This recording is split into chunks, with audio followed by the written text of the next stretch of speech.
بسم اللہ الرحمن الرحیم یسألونک عن الأہلہ قل ہی مواقیت للناس والحج۔ اے نبی، آپ سے لوگ سوال کرتے ہیں چاند کے بارے میں کہ چاند کیوں گھٹتا بڑھتا ہے۔ پہلی تاریخ کا چاند اتنا پتلا سا رہتا ہے، پھر دوسری تاریخ میں اور موٹا اور موٹا، اور ہوتے ہوتے ہوتے ہوتے 14 کی شب میں پورا ہو جاتا ہے 14ویں کا چاند، اور پھر وہاں سے گھٹنا شروع ہوتا ہے 2930 تک آتے آتے ایک دن غائب ہی ہو جاتا ہے، اور پھر اگلے دن نکلتا ہے۔ یہ کیوں گھٹتا بڑھتا ہے؟ آج تک آپ لوگوں کے ذہن میں سوال نہیں آیا؟ کبھی آپ نے نہیں سوچا ایسا آج تک؟ دیکھیے، اس کا مطلب یہ ہے کہ ہم لوگ بالکل ہی غور و فکر نہیں کرتے اس کائنات کے اندر، رمے ہوئے ہیں کمانے میں، گوشت بات کھانے میں لگے ہوئے ہیں، بیلنس بنانے میں۔ یہ تو بہت موٹی سی بات ہے، ہر ایک کے ذہن میں سوال آ جانا چاہیے کہ یہ چاند کیوں گھٹتا بڑھتا رہتا ہے۔ مشرکین مکہ، جس کو ہم لوگ جاہل سمجھتے ہیں، وہ اس طرح کے سوالات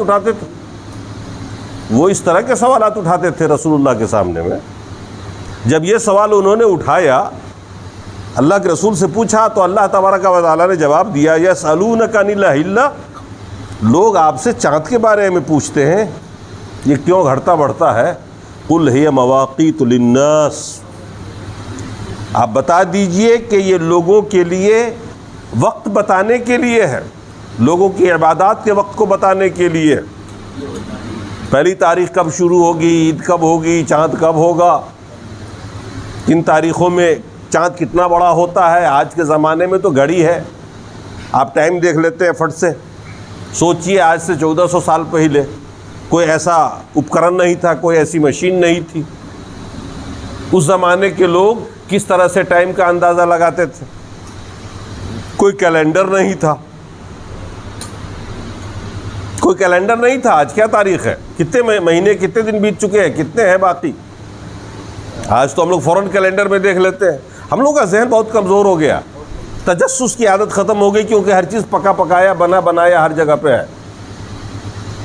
اس زمانے کے لوگ کتنا سوچتے تھے، وہ تاریخ کا، دنوں کا، وقتوں کا اندازہ کس سے لگاتے تھے؟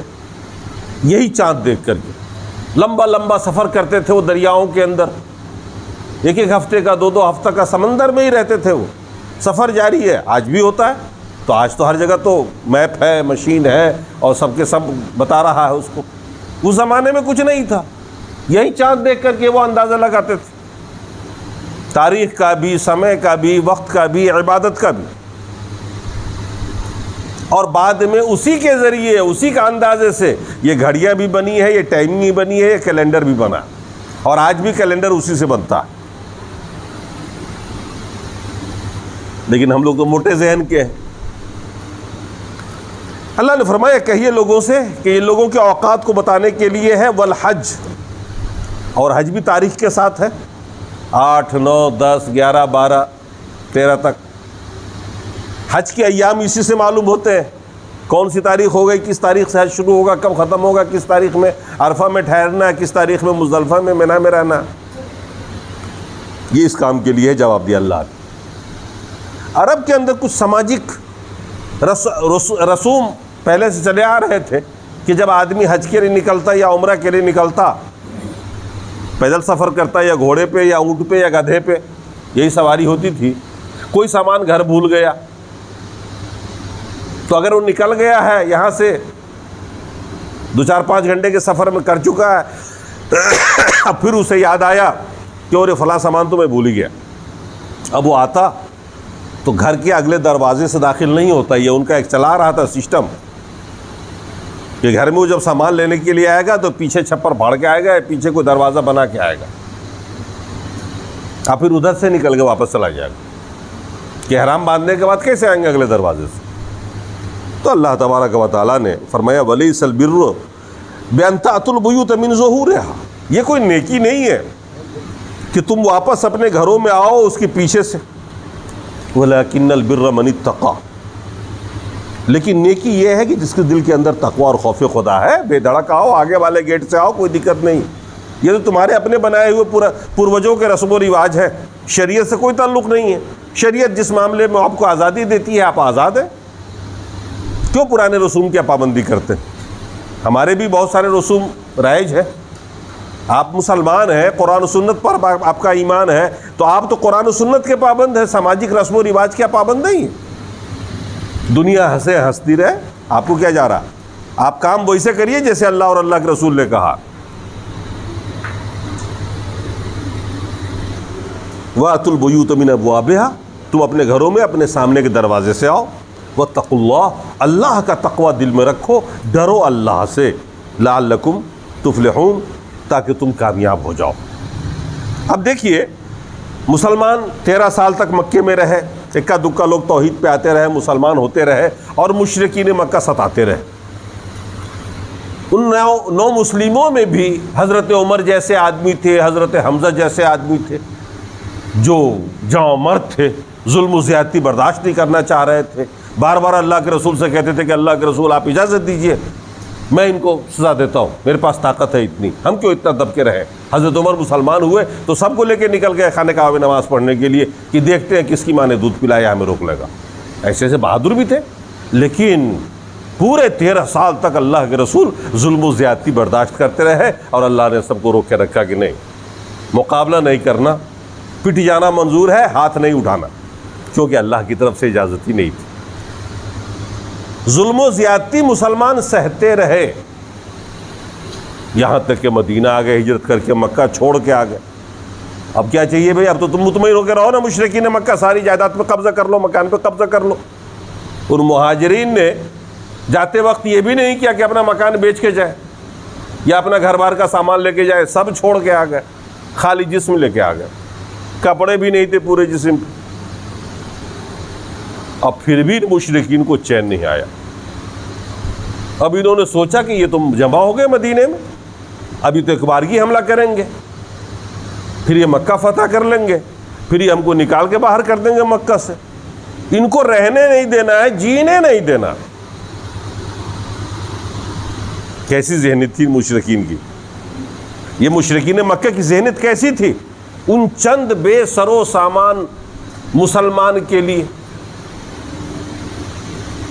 اب اللہ تبارک و تعالیٰ نے جب ان کے اوپر انہوں لوگ پلاننگ کی اور جنگ بدر کو مسلط کر دیا, لڑنے کی دھمکی دے دی, مدینے والے کو خط لکھا مشرکین نے, یہودیوں کو, وہاں کے مشرکین کو, کہ یہ محمد اپنے ساتھیوں کے ساتھ ہمارے لوگ ہیں, تمہاری یہاں جا کے دین سے بھٹک گئے ہیں اور تمہاری یہاں چلے گئے ہیں, تم نے سہارا دیا ہے ان کو, ہم آتے ہیں اور دکھاتے ہیں تم کو, اس کا مزہ چکھاتے ہیں, تم میں سے ہر جوان کو قتل کر دیں گے اور تمہاری بہو بیٹیوں کو غلام بنائیں گے اور لے کے اپنے گھر آ جائیں گے. گھبرا گئے لوگ.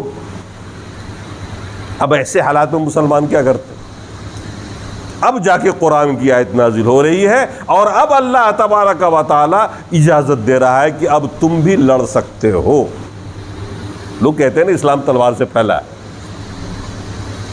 اسلام پہ جتنی جنگیں مسلط کی گئی ہیں, اسلام نے کبھی, مسلمان نے کبھی آگے بڑھ کے حملہ نہیں کیا. جنگ بدر کو دیکھ لیجئے, جنگ احد کو دیکھ لیجئے, جنگ خندق کو دیکھ لیجئے. یہ 3 جنگیں ہوئی ہے, 2 ہجری میں, 3 ہجری میں اور 5ویں ہجری میں. اللہ کے رسول جب پہنچے تو 2 سال میں بدر ہوئی. یہ بھی حملہ کیا تھا مکے والوں نے ہی. احد کے اندر تو چڑھ کے آ گئے تھے, مدینے میں حملہ کیا تھا. احد پہاڑی کے پاس انہوں نے ڈیرا ڈالا تھا, اور وہیں اللہ کے رسول مدینے سے باہر نکل کے لڑے تھے. اور جنگ خندق 5ویں ہجری میں ہوئی, نبوت کے ہجرت کے 5ویں سال میں. پورے مدینے کو 3 طرف سے گھیر لیا, پورے عرب کے مشرکین نے آ کر کے. 500 لگ بھگ مسلمان تھے, اور پورے عرب سے 30-35 ہزار جنگجو آ کے مدینے کو گھیر لیا. ایک طرف تو پہاڑ ہے, ادھر 3 طرف سے گھیر لیا. اللہ کے رسول نے خندق ادھر سے کھودا تھا اور اس میں آگ جلوایا تھا تاکہ وہ خندق پار کر کے ادھر نہ آوے. یہ تینوں جنگیں مسلط کی, اور مسلمان مجبور تھے اپنی دفاع کے لیے, ڈیفینس کے لیے مسلمان مجبور ہوئے.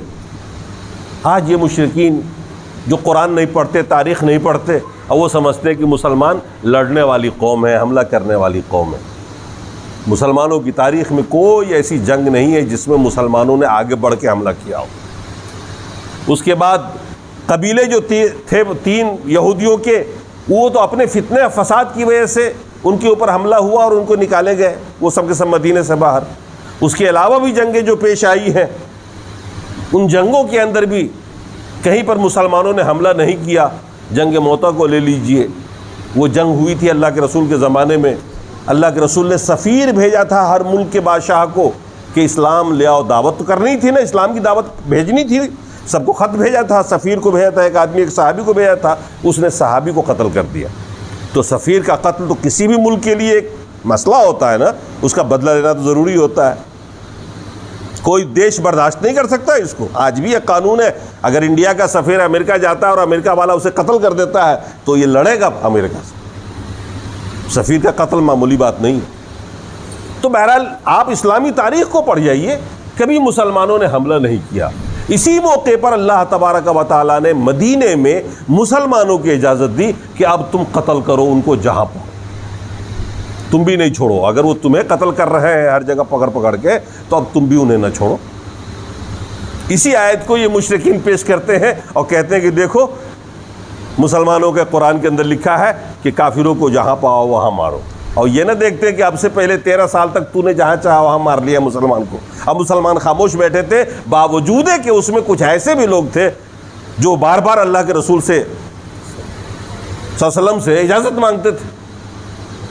حضرت عمر کی شخصیت تو ایسی تھی کہ سارے صحابہ نے چھپ چھپ کے ہجرت کی تھی، اور حضرت عمر جب مکہ سے نکلنے لگے ہجرت کر کے تو گھوڑے پہ اپنے سواری پہ سوار ہو کر کے یا اونٹ پہ سوار ہو کر کے حرم کعبہ میں آئے، طواف کیا، سارے مشرکین بیٹھے ہوئے تھے، اور انہوں نے کہا تھا اعلان کرتے ہوئے کہ آج میں ہجرت کر رہا ہوں، جس کی ماں نے دودھ پلایا ہو آ کے راستہ روک لے مجھ کو میرا، جو اپنے باپ کو اور اپنی ماں کو لاوارث بنا کے جانا چاہتا ہے وہ آئے میرے سامنے مقابلہ کرے۔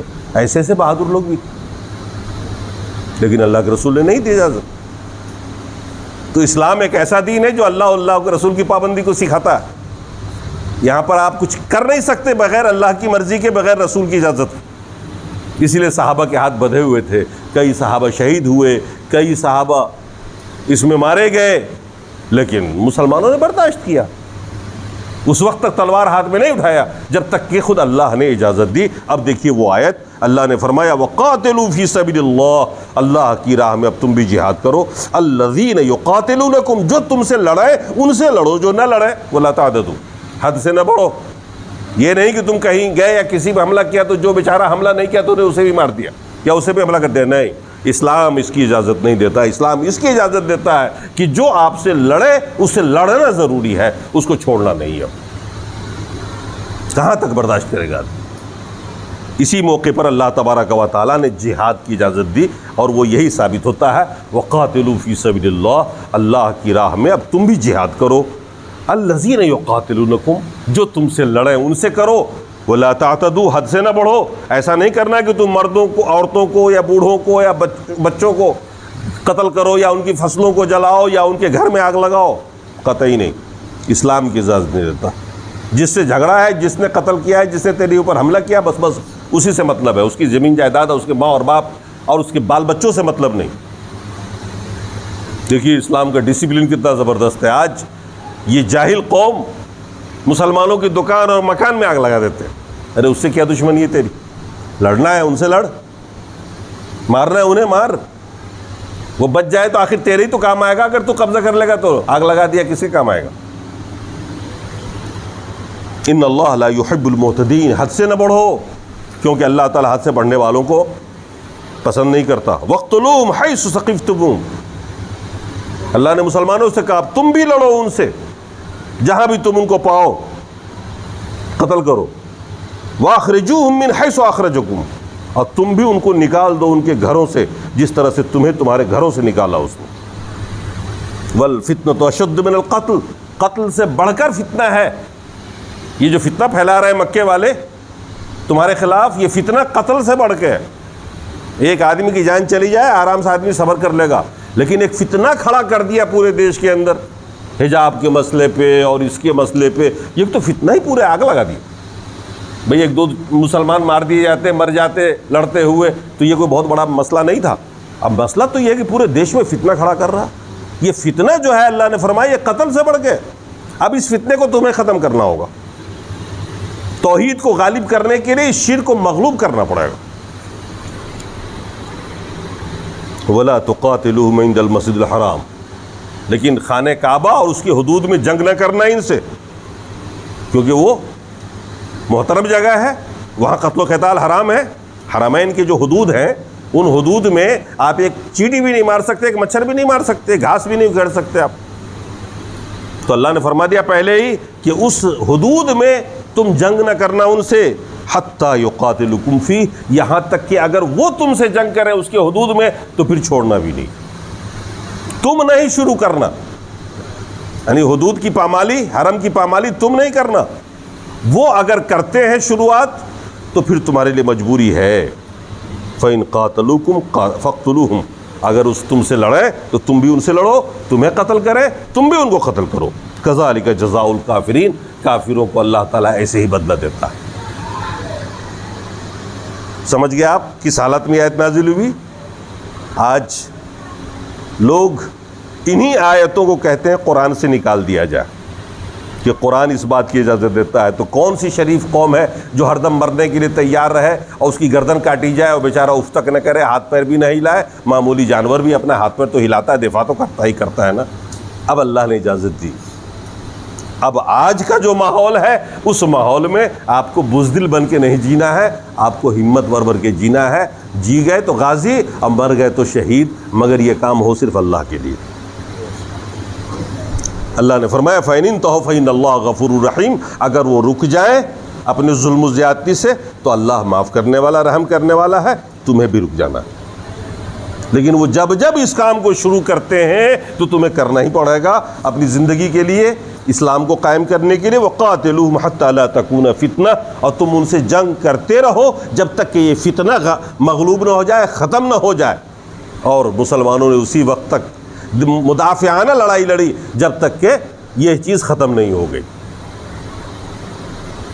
دین کو جب انہوں تسلیم کر لیا، مسلمان کو ایک قوم کی حیثیت سے مان لیا، اس کے وجود کو تسلیم کر لیا، پھر سارے مسلمان خاموش ہو گئے، پھر لڑنا بند کر دیا. پھر جب وہ لڑتے تھے جو تو ان سے لڑا جاتا تھا، نہ لڑے تو ان کے اوپر لڑنے کی ضرورت نہیں. اگر آپ کو آج اس دیش میں یا دنیا کے کسی کونے میں برداشت نہیں کر رہا ہے، کوئی آپ کو جینے کا حق نہیں دے رہا ہے، کمانے کا حق نہیں دے رہا ہے جینے، تو آپ کو بھی سنگھرش کرنا پڑے گا اور اس کے لیے پوری تیاری کر کے میدان میں اترنا پڑے گا اور آپ کو لڑنا پڑے گا. اور اس لڑنے میں کوئی گھاٹا نہیں، آپ کا فائدہ ہے. اللہ تبارک و تعالیٰ نے اسی کے بارے میں فرمایا. آگے ایک آیت آ رہی ہے کہ جب یہ حکم اللہ نے دیا تھا مسلمانوں کو تو ظاہر سی بات ہے قتل و قتال کس کو اچھا لگتا؟ مرنا مارنا کون سا چاہتا ہے؟ ہر آدمی ہم چاہتے ہیں سکون سے رہے. لیکن اللہ نے جب اجازت دی تو اللہ تعالیٰ نے یہ بھی کہہ دیا کہ عسیٰ ان تکرہوا شیئا وہو خیر لکم وعسیٰ ان تحبوا شیئا وہو شر لکم. ہو سکتا ہے کہ کچھ چیزوں کو تم ناپسند کرتے ہو حالانکہ وہ تیرے لیے بہتر ہے، اور کبھی کبھی ایسا بھی ہوتا ہے کہ کسی چیز سے تم بہت محبت کرتے ہو اور تم اس کام کو کرنا چاہتے ہو حالانکہ تمہارے لیے وہ برا ہوتا ہے. اللہ جانتا ہے، تم نہیں جانتے. واللہ یعلم وانتم لا تعلمون. اللہ نے آگے قرآن میں فرمایا، اسی آیت کے اندر آگے آ رہا ہے اگلے صفحے پر، جو اللہ نے جنگ کی اجازت دی تو سارے مسلمان ظاہر سی بات ہے بہادر تو نہیں تھے. یہاں اتنے سارے لوگ بیٹھے ہیں، ہر آدمی تو ایسا نہیں ہے، بہت سے بزدل بھی ہے، ان کا دل ڈول جاتا ہے، ان کی ہمت نہیں کام کرتی ہے، ہم کیسے مرے. ہم مرنے سے آدمی ڈرتا ہے. اللہ نے فرمایا عسیٰ ان تکرہوا شیئا وہو خیر لکم. ہو سکتا ہے کہ تم ایک چیز کو ناپسند کرو، تمہیں یہ جنگ ناپسند ہے، خون کرنا، خون بہانا، لڑنا تم کو ناپسند ہے. وہو خیر لکم، حالانکہ تیرے لیے بہتر ہے. تمہیں چین سے زندگی جب ہی ملے گی جب تم اس کام کو کرو گے. اگر نہیں کرو گے تو پٹتے ہی رہو گے اور چین کی زندگی نہیں ملے گی، ڈر کے جیو گے، کھا نہیں پاؤ گے اور تمہاری جان مال کبھی اس کی گارنٹی نہیں مل پائے گی.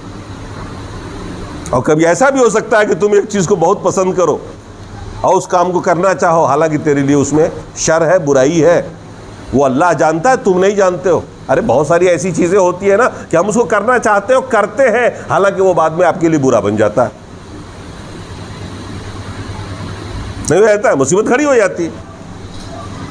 کتنے ہی نوجوان یہاں بیٹھے ہیں جن کے دل میں لڈو پھوٹ رہا ہوتا ہے، دوسری شادی کرے، تیسری شادی کرے، جب من میں آتا ہے جدھر پیغام بھیج دیتا ہے، اب بعد میں وہی گلے پہ پھانس پڑ جاتی ہے، اور پھر اس کو بعد انصاف کر نہیں پاتا، اور پھر یہ کہ پورا معاشرہ اس کو برا بھلا کہتا۔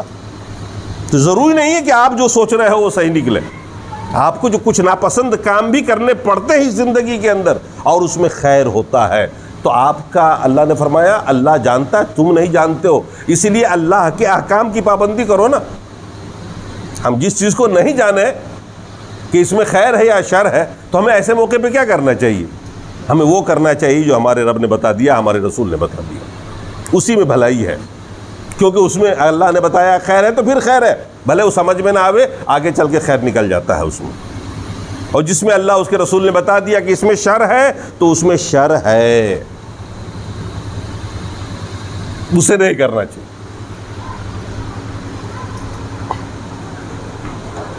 اللہ تبارک و تعالیٰ نے آگے فرمایا وَأَنفِقُوا فِي سَبِيلِ اللَّهِ وَلَا تُلْقُوا بِأَيْدِيكُمْ إِلَى التَّهْلُكَةِ وَأَحْسِنُوا إِنَّ اللَّهَ يُحِبُّ الْمُحْسِنِينَ۔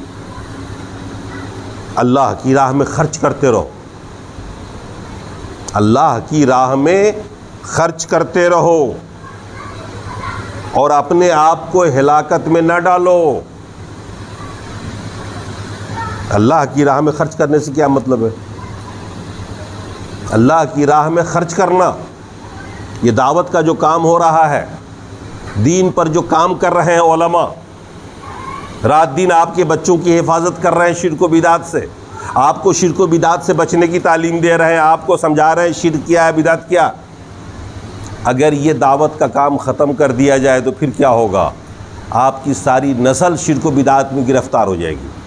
اگر آپ بھی نہ جانیں، شرک و بدعت کو نہ سمجھ سکے، اس دعوت سے منسلک نہ رہے، آپ نے یہ تفسیر نہیں سنا، انجام کیا ہوگا؟ آپ دین کو جانیں گے نہیں، اور آپ نہیں جانیں گے تو آپ کی اولاد تک یہ تعلیم نہیں پہنچے گی، تو آنے والی پوری کی پوری نسل گمراہ ہو جائے گی، شرک میں مبتلا ہو جائے گی، بدعت میں مبتلا ہو جائے گی، اور وہ سب جہنمی بن جائے گی۔ نہیں، اس لیے ضروری ہے کہ آپ خود بھی سیکھیں، اس راہ میں خرچ کریں۔ دینی ادارے ہیں، علماء ہیں جو دین کا کام کر رہے ہیں، جہاں تہاں لگے ہوئے رات دن، راستے کے مصارف ہیں، اخراجات ہیں، ان کا تعاون کریں، کرواویں۔ اس گاؤں میں جہالت ہے، آپ کسی عالم کو رکھ کر کے وہاں پر دین کا کام کروائیے، کیونکہ اسی معاشرے میں ہم بھی رہتے ہیں۔ اگر یہ معاشرہ مشرکانہ ہو گیا تو ہمارے بچے نہیں بچ پائیں گے نا۔ آپ بھلے توحید میں دنیا سے چلے جائیں، آپ کی نسلیں شرک میں گرفتار ہوں۔ اسی کے بارے میں اللہ نے فرمایا وَأَنفِقُوا فِي سَبِيلِ اللَّهِ، اللہ کی راہ میں خرچ کرتے رہو۔ وَلَا تُلْقُوا بِأَيْدِيكُمْ إِلَى التَّهْلُكَةِ، اپنے آپ کو ہلاکت میں نہ ڈالو۔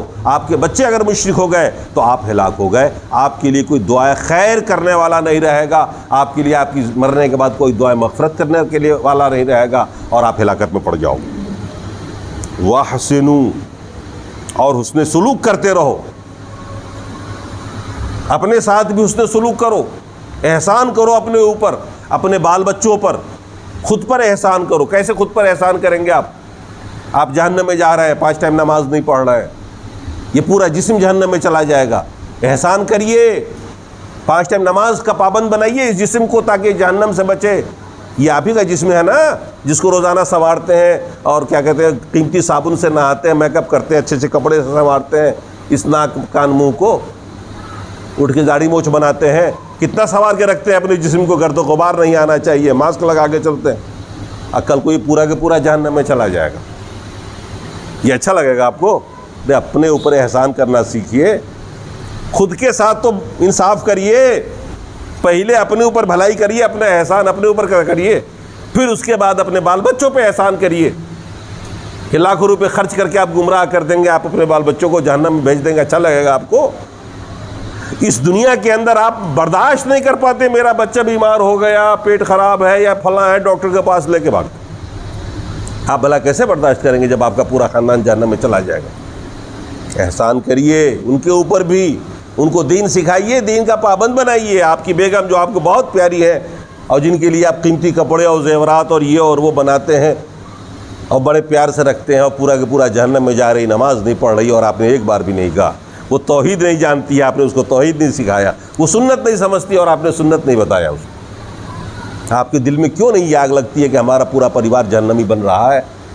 کبھی ان کو بٹھائیں ہفتے میں ایک دن، مہینے میں ایک دن کسی خاص جگہ پر، علماء مل رہے ہیں، ان کے ذریعے دعوت کا کام کرائیں، ان کو بتوائیں کہ کلمہ کیا ہے، اسلام کیا ہے، ایمان کیا ہے، یہ جنت میں کیسے جائے گی۔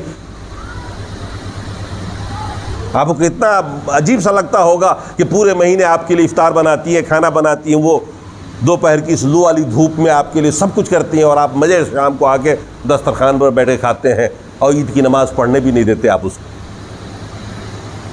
آپ اس کو عید کی نماز سے محروم کر دیتے ہیں، خوشیوں سے محروم کر دیتے ہیں۔ اتنا بڑا ظلم، حالانکہ اس نے روزے بھی رکھے آپ کے ساتھ، سحری بھی کی اس نے، اور آپ کے لیے سب کچھ کیا، لیکن وہ اس عبادت سے بھی محروم۔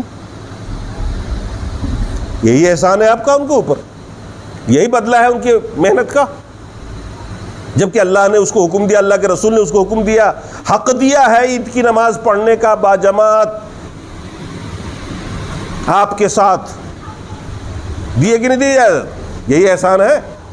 آپ اسی طرح احسان چکاؤ گے اپنے بال بچوں پہ، ان کو گھر میں بٹھاؤ، تم کھانا پکاؤ، ہم آ رہے ہیں نماز پڑھ کے، پکا کے رکھنا، ہم کھائیں گے۔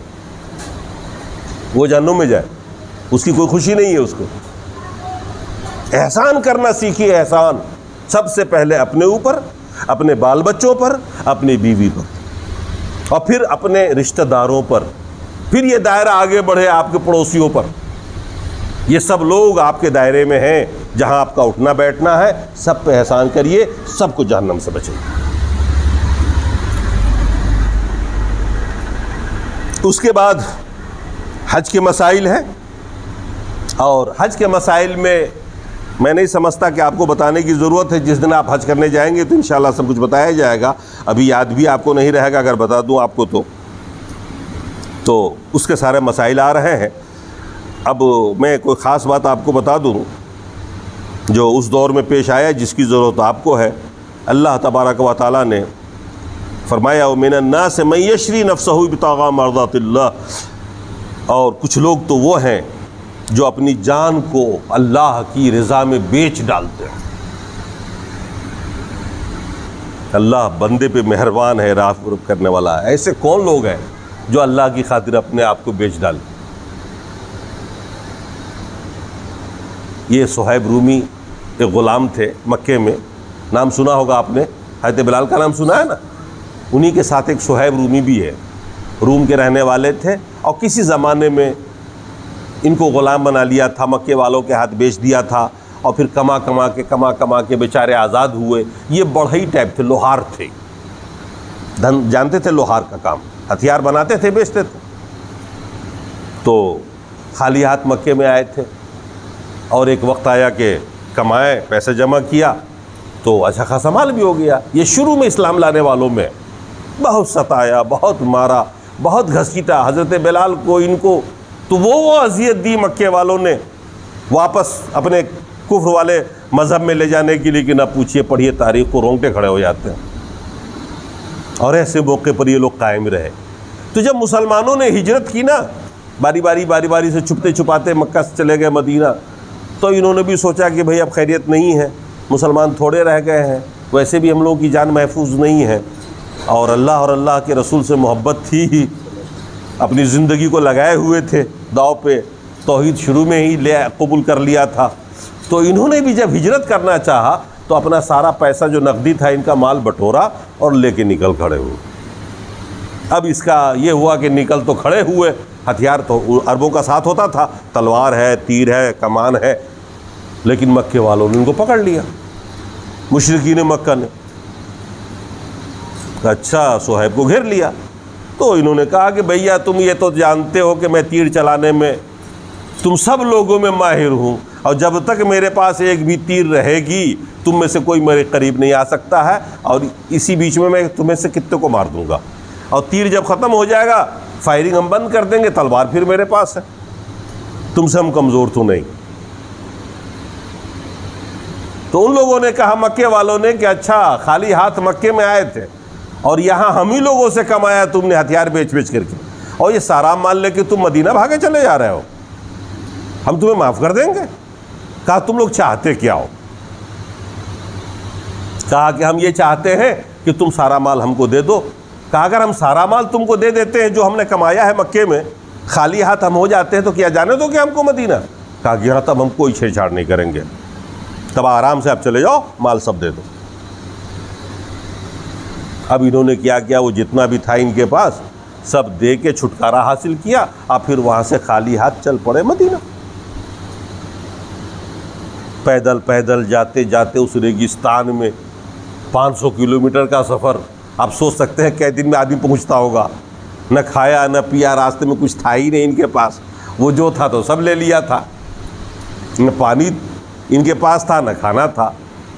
اب یہ پہنچے ہیں تو مسجد قباء کے اندر مدینے سے پہلا جو محلہ تھا شروع میں، اللہ کے رسول صحابہ کے ساتھ وہیں تھے ٹھہرے ہوئے، اور ان کے سامنے میں جب یہ پہنچے تو راستے میں ان کی تو ایک آنکھ آ گئی، اس دھوپ میں چلتے چلتے ایک آنکھ سوج گئی۔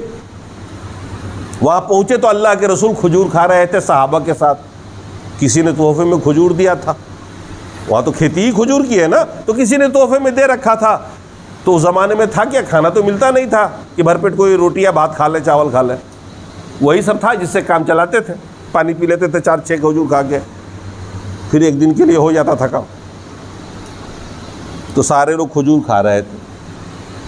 اب صہیب آئے اسی دوپہر کے ٹائم، گرد و غبار سے ہٹے پڑے سفر سے، اب بھوک تو ان کو ویسی لگی تھی کہ 3-4-5 دن سے کچھ کھایا پیا نہیں تھا۔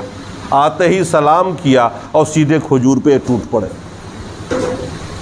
کھانے پہ ٹوٹ پڑے، بھوک لگی ہوئی تھی۔ حضرت علی رضی اللہ تعالیٰ عنہ بھی کھا رہے تھے، حضرت عمر بھی ساتھ میں تھے۔ تو حضرت علی نے اللہ کے رسول سے کہا کہ اللہ کے رسول ان کو روکیے نا کھانے سے، آنکھ میں تکلیف ہے، کھجور کھائیں گے تکلیف اور بڑھے گی، کیونکہ کھجور ایک ایسی چیز ہے کہ اگر آنکھ میں تکلیف ہو تو کہیں مت کھائیے گا، یہ اور مرض کو بڑھا دیتا ہے بہت زیادہ، یہ کھجور کی خاصیت ہے۔ تو حضرت علی نے کہا اللہ کے رسول سے، اللہ کے رسول ان کو روکیے نا، آنکھ میں تکلیف ہے، آنکھ پھول گئی ہے، سوج گئی ہے، لال ہو گئی۔ اللہ کے رسول نے کہا صہیب کھجور کھا رہے ہو، آنکھ میں تمہاری تکلیف ہے۔ بڑا معصوم سا جواب دیا اللہ کے رسول کو، کہا حضور میں اس آنکھ سے نہیں کھا رہا ہوں جس میں تکلیف ہے، میں اس آنکھ سے کھا رہا ہوں جس میں تکلیف نہیں ہے۔ لطیفہ ہی ہو گیا، بڑا پیارا جواب دیا، معصومیت، کھا رہے ہیں، اٹھا پٹک در چل رہا ہے دونوں ہاتھ۔ اگر اللہ کے رسول میں اس آنکھ سے نہیں کھا رہا ہوں جس میں تکلیف ہے، میں اس آنکھ سے کھا رہا ہوں جس میں تکلیف نہیں ہے۔ اللہ کے رسول نے دیکھا کئی روز کے بھوکے، جب کھا پی لیے تب انہوں نے اپنا واقعہ سنایا کہ اللہ کے رسول ہم کیسے پہنچے آپ تک۔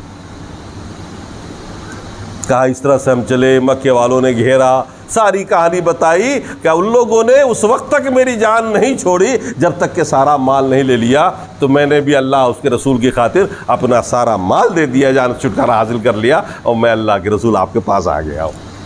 اللہ کے رسول نے ایک جملہ کہا تھا، نعمت التجارہ ربحت تجارتک، صہیب تیری تجارت بہت ہی منافع بخش رہی، تیرا سودا جو ہے یہ بہت ہی فائدہ مند رہی، بہت ہی فائدہ مند سودا ہے کہ تم نے دنیا اور دنیا کی دولتوں سے جان چھوڑا لیا، مگر توحید اور اللہ اس کے رسول کی محبت کو گلے سے لگا کے اس کی خاطر سب چھوڑ دیا تم نے۔ یہ جو تیرا بزنس ہے نا، یہ بہت فائدہ مند بزنس۔ اسی پر اللہ تعالیٰ نے انہی کے بارے میں یہ آیت نازل فرمائی۔ دیکھیے اللہ تعالیٰ قرآن میں جس کا ذکر کر دے کتنا خوش قسمت ہوتا ہے وہ انسان۔ تو اللہ نے فرمایا کہ تم میں کچھ ایسے بھی لوگ ہیں جو اللہ کی رضا کی خاطر، اللہ کی رضا حاصل کرنے کے لیے، اس کی خوشنودی کو حاصل کرنے کے لیے اپنے جان تک بھی بیچ ڈالتے ہیں۔